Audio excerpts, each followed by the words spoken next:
I just had an experience I wanted to kind of document because I feel like a lot of people will relate to at least some of the emotions that I'm experiencing while I navigate this. So, I take one of my dogs to a large animal hospital here in town. It was just a tech appointment. I had her leash in my left hand, I had a pen in my right hand, and I'm signing her in. I'm talking to a human, I'm not paying attention to her. She's wearing a muzzle, and through the doors walks a man with a lab, and she immediately sees this bouncy, goofy lab, and not to blame the dog, but you know, that energy really brings it out of her more than anything. Like, that excitement, she feeds off of that. That is absolutely something about her personality that can be a great benefit if we're trying to motivate her, and it can be to a great detriment if I don't currently want her motivated and I just want her to sit still while I'm filling out paperwork, which she does not understand. So my interpretation of this interaction is what I'm going to share. Maybe this person doesn't feel like what they did was wrong, but I want to just give my truth, my side of it. So they walk in, and I feel like he sees that my dog is getting revved up and is agitated. She's like whining and kind of like bucking up on her back legs. She's wearing a very large basket muzzle. She's a black pit bull, which may or may not have some influence into this person's decision making, but I think a lot of times it can for a certain type of person. So he sees my dog spazzing out, and he sees my attention off of my dog, and he proceeds to walk right past us, very close, and puts his dog into like a downstay or a place command on a bench very close to where we are. And his dog is very happy, very enthusiastic, very motivated. And so she's just whining, and that's all it really transpired into. She didn't do anything like horribly wrong. She was just having a very like, you know, outward emotional or vocal reaction to what was like the stimulus that just entered the picture. So I go sit down and proceed to try and work what I need to work to get her to chill and accept the situation that she's in, and accept that this bouncy thing is happening around her, and that, you know, she does not get to go engage with that. And my feeling in that moment was that this person entered an environment with his dog, who I think he's really proud of. I think he's really proud of the training that they've done. And I think that he exploited the fact that a dog in a animal hospital waiting room in a muzzle with a distracted handler was misbehaving. And I feel like he used that as this like contrast to be like, my dog doesn't act like that. My dog is in a downstay. There's no compassion, there's no empathy. It's just, this is a good opportunity for me to show off me and my dog's stuff.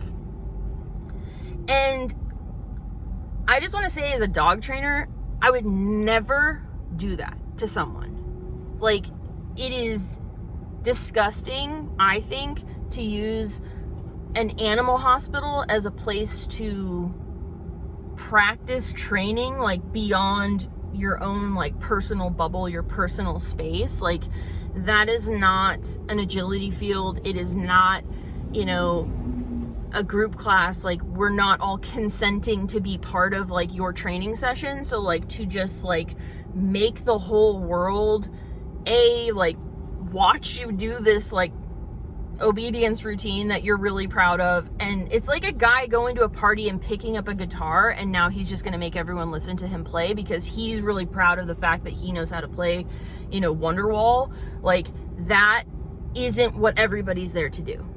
But because this guy decided to enter this space and can't just like be comfortable in the space without like making it about him, everybody has to just like suffer accordingly. And so like, I wish him the best in his like pursuit to feel good about himself, and like, I'm glad that he's proud of his dog. But like, that is not admirable behavior. And like, I just want people who are working their behavioral dogs around people like that to not feel discouraged because someone has like capitalized on the fact that you're vulnerable and used it as an opportunity to like flex on how well they're doing with their like in purpose bred, you know, easy to train dog. And I don't know that dog, but I know that breed, and I know a lot of people can do a lot of things with that breed who don't have the skill or capacity to do the same things with a dog like the one that I had with me. And it's not that I want to sit here and go, I'm good, I just didn't have an opportunity to show that I was good. It's just that shit happens to me. I have situations where I get embarrassed. I have situations where I run into people who are going to like take advantage of the fact that like my dog's misbehaving to make themselves look good. I'm gonna, you know, have these situations where it doesn't all go perfect.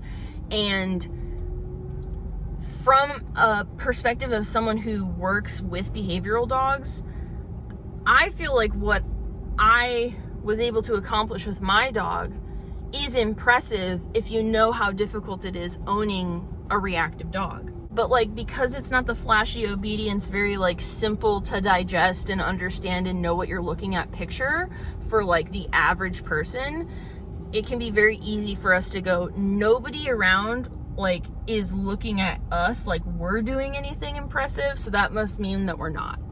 And I don't know if I'm like showing my cards too much about caring about what people think when I'm out with my dog, but I'm human, and it made me feel bad that thing was happening. And then like when I stepped away from it, I kind of realized like, actually we did really good. Like we were really successful, and like I feel like proud of how we navigated that situation, especially because it felt like the situation was very pointed at like trying to kind of highlight the fact that we were struggling.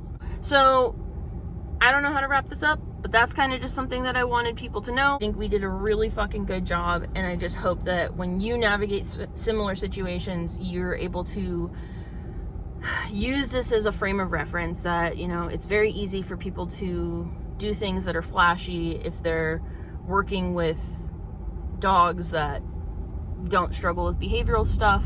It's very easy to like dupe people into believing you've done a lot more work than you've done.